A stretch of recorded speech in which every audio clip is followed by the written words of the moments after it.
ناظرین، حضرت عیسیٰ علیہ نبینا علیہ السلام بنی اسرائیل میں مبعوث ہونے والے آخری نبی تھے۔ آپ نے اپنی قوم کو خاتم الانبیاء جناب محمد الرسول اللہ صلی اللہ علیہ وآلہ وسلم کی آمد کی خوشخبری دی۔ قرآن مجید فرقان حمید میں ارشاد باری تعالیٰ ہے، اور جب عیسیٰ ابن مریم نے کہا، اے بنی اسرائیل، میں تمہارے پاس اللہ کا بھیجا ہوا آیا ہوں اور ایک پیغمبر جو میرے بعد آئیں گے جن کا نام احمد ہوگا بشارت سناتا ہوں۔ حضرت عیسیٰ علیہ السلام کے بعد تقریباً 600 سال تک کوئی نبی نہیں آیا۔ پھر اللہ رب العزت نے ہمارے آقا سرکار دو عالم رحمت للعالمین خاتم الانبیاء جناب محمد الرسول اللہ صلی اللہ علیہ وآلہ وسلم کو سارے جہانوں کے لیے رحمت بنا کر مبعوث فرمایا اور ان پر آخری آسمانی کتاب قرآن مجید بھی نازل فرمائی۔ حضرت عیسیٰ علیہ السلام پر انجیل نازل فرمائی گئی۔ ارشاد باری تعالیٰ ہے، اور ہم نے ان پیغمبروں کے بعد عیسیٰ ابن مریم کو اپنے سے پہلی کتاب یعنی تورات کی تصدیق کرنے والا بنا کر بھیجا، اور ہم نے انجیل عطا کی جس میں ہدایت اور نور تھا۔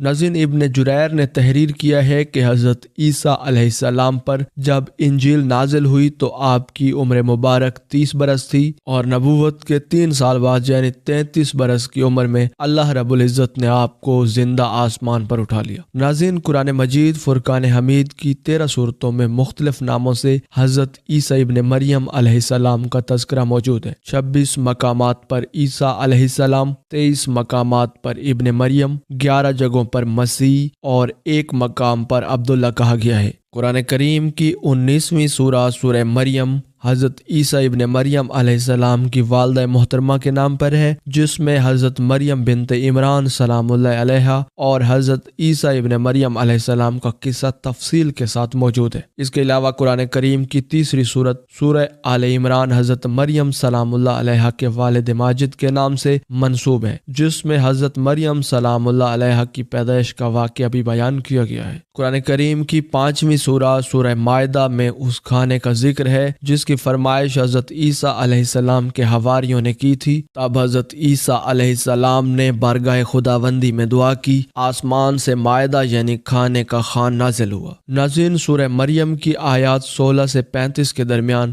حضرت عیسیٰ علیہ السلام کی پیدائش کا ذکر فرمایا گیا ہے۔ حضرت مریم بنت عمران سلام اللہ علیہ بیت المقدس سے متصل حجرے میں قیام پذیر تھیں۔ ایک دن وہ مسجد کے مشرقی کونے میں عبادت یا کسی اور مقصد سے تشریف لے گئیں اور پردہ کر لیا۔ امام قرطبی علیہ رحمہ فرماتے ہیں کہ وہ حسب عادت یکسوئی کے ساتھ عبادت الہی میں مشغول ہونے کے لیے حجرے کے مشرقی جانب کسی گوشے میں تشریف لے گئیں۔ ناظرین، حضرت ابن عباس رضی اللہ تعالی عنہما سے منقول ہے کہ نصارہ نے جو مشرق کی جانب اپنا قبلہ بنایا اور اس کی جانب بڑی تعظیم کرتے ہیں، اس کی یہی وجہ ہے کہ حضرت مریم سلام اللہ علیہ اس گوشے میں تنہا تھیں کہ اچانک حضرت جبرائیل امین علیہ السلام انسانی شکل میں تشریف لائے۔ حضرت مریم سلام اللہ علیہ نے ایک اجنبی شخص کو یوں اپنے قریب دیکھا تو گھبرا گئیں اور کہنے لگیں، میں تجھ سے رحمان کی پناہ مانگتی ہوں، اگر تو اللہ سے ڈرتا ہے تو یہاں سے چلا جا۔ حضرت جبرائیل علیہ السلام نے فرمایا، تم مجھ سے ڈرو نہیں، میں تو پروردگار کا بھیجا ہوا فرشتہ ہوں اور تم ایک پاکیزہ بیٹا دینے کی خوشخبری لے کر آیا ہوں۔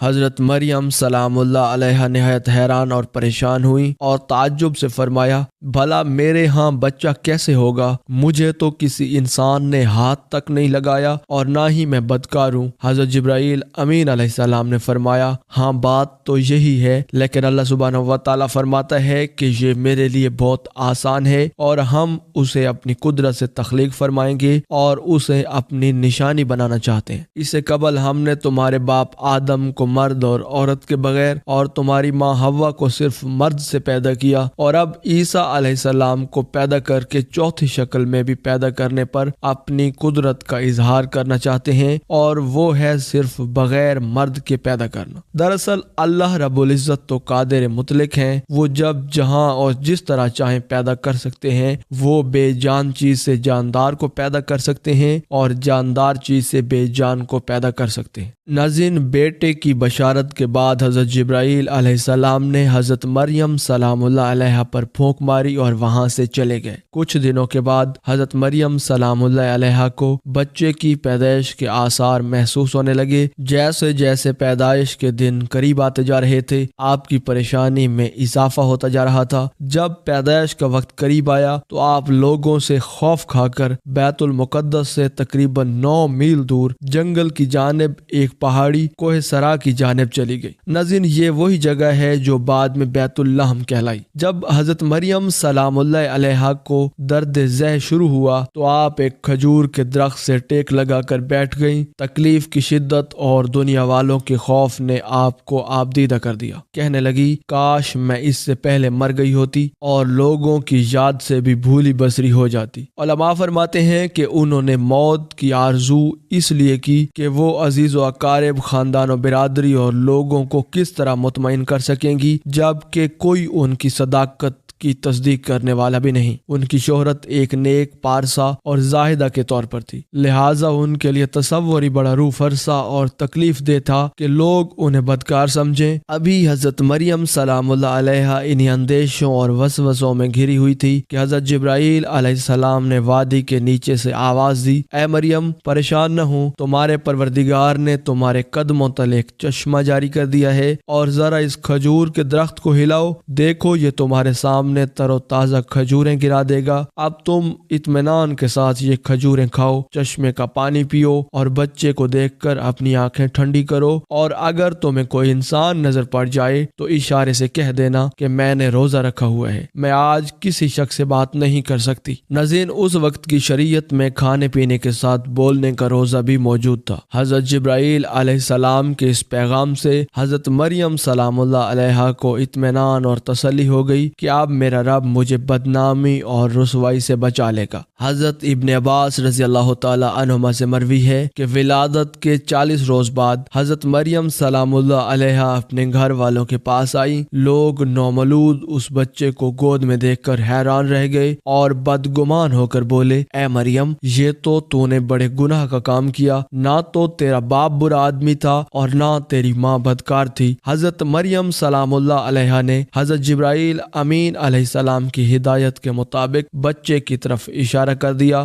روایت میں ہے کہ جب خاندان نے حضرت مریم سلام اللہ علیہا کو ملامت کرنا شروع کیا تو اس وقت حضرت عیسیٰ علیہ السلام دودھ پی رہے تھے۔ جب انہوں نے لوگوں کی ملامت بھری باتیں سنی تو دودھ پینا چھوڑ دیا اور اپنی بائیں کروٹ پر سہارا لے کر ان کی طرف متوجہ ہوئے اور انگشت شہادت سے اشارہ کرتے ہوئے فرمایا، میں اللہ کا بندہ ہوں، اور پھر اللہ کی طرف سے نبوت اور کتاب ملنے کی خبر دی۔ اس کے بعد فرمایا، اللہ نے مجھے نماز اور زکوٰۃ کا پابند بنایا اور جب تک میں زندہ ہوں مجھے اپنی والدہ کا حق ادا کرنے والا بنایا اور مجھ کو سرکش اور بدبخت نہیں بنایا، اور اللہ کی سلامتی ہے مجھ پر جب میں پیدا ہوا، جب میں مروں گا اور جب دوبارہ زندہ کر کے اٹھایا جاؤں گا۔ لوگوں نے اس نامولود بچے کے منہ سے یہ الفاظ سنے تو حیرت زدہ رہ گئے اور انہیں یقین ہو گیا کہ بی بی مریم سلام اللہ علیہا پاک دامن ہے اور یہ بچہ اللہ کا برگزیدہ بندہ ہے۔ ناظرین، اس واقعے کے بعد خاندان اور بنی اسرائیل کے سمجھدار لوگ دونوں کی بڑی عزت کرنے لگے اور انہیں خیر و برکت کا باعث سمجھنے لگے۔ یوں اللہ رب العزت اپنے ارادے اور قدرت کاملہ سے بغیر باپ کے اپنے پیغمبر حضرت عیسیٰ علیہ السلام کی پیدائش فرمائی۔ ناظرین، جودیا کے پہاڑوں میں واقع بیت اللحم فلسطین کا ایک بہت بڑا گاؤں ہے جو سطح سمندر سے تقریباً 800 میٹر کی بلندی پر واقع ہے۔ بیت اللحم کے جنوب میں چند میل کی مسافت پر کوہ سرا کے دامن میں وہ تاریخی مقام ہے جو حضرت عیسیٰ علیہ السلام کی جائے پیدائش ہے۔ اس غار سے متصل کونے میں ایک پتھر نصب ہے جس میں ایک گول سوراخ ہے۔ بتایا جاتا ہے کہ اس جگہ کھجور کا وہ درخت تھا جس کے متعلق قرآن مجید فرقان حمید میں ذکر ہے کہ اے مریم، اسے ہلاؤ تو کھجوریں گریں گی۔ ناظرین، اسی امید کے ساتھ اجازت دیجیے کہ آپ کو ہماری ویڈیو پسند آئی ہوگی۔ ملتے ہیں بہت جلد ایک نئی دلچسپ اور علم سے بھرپور ویڈیو میں، تب تک کے لیے اللہ نگہبان۔